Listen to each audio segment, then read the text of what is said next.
Κάντε κλικ στην ενημέρωση.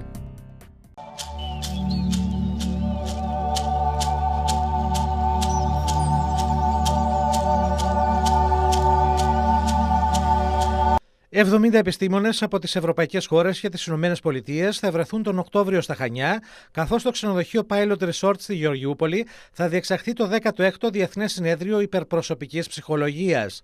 Το συνέδριο διοργανώνεται για πρώτη φορά στην Ελλάδα από το Σύλλογο Υπερπροσωπικής Ψυχολογίας και Έρευνας. Είναι ένα κλάδο ψυχολογίας που ξεκίνησε στην 1960 από το Abraham Maslow, Anthony Soutich, Stanislav Grof και εστιάζει στην πνευματική διάσταση της ανθρωπινής φύσης. Οπότε όλο το κίνημα είναι γύρω από τις δυνατότητες που έχει ο άνθρωπος μέσα του να ξεπερνάει τα προβλήματα, αντί να νιώθει ότι καταπιέζεται πάρα πολύ και ότι δεν έχει τη δύναμη να το ξεπεράσει. Είναι έναν ευρύτερο ψυχολογία που γίνεται έρευνες γύρω από τη μυστική, θρησκευτικά και πνευματικές εμπειρίες που έχει ο άνθρωπος και που του αλλάζει η ζωή βασικά, διότι νιώθει ότι έχει κάτι πέρα από την προσωπικότητά του που τον βοηθάει να περνάει τα προβλήματα. Οι εργασίες του Διεθνούς Συνεδρίου Υπερπροσωπικής Ψυχολογίας στη Γεωργιούπολη Χανίων θα διαρκέσουν από την 1η έως και τις 5 Οκτωβρίου.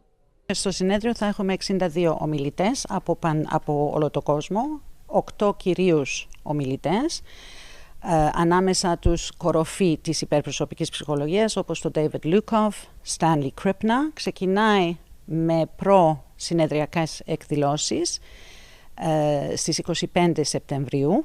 Και αυτά είναι πάρα πολύ σημαντικό και για τους φοιτητές που σπουδάζουν ψυχολογία, γιατί θα έχουμε τη τιμή να έχουμε τη Rosemary Anderson μαζί μας, που έχει γράψει και 2 βιβλία γύρω από την μεθοδολογία της υπερπροσωπικής έρευνας.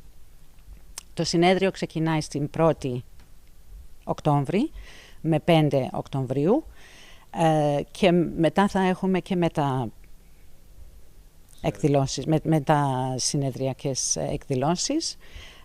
Η συμμετοχή, έχουμε κάνει την συμμετοχή για τους Έλληνες πιο φτηνά από τους ξένους όσο μπορούμε και η τιμή του είναι 250 ευρώ και για τους φοιτητές βέβαια υπάρχει και έκπτωση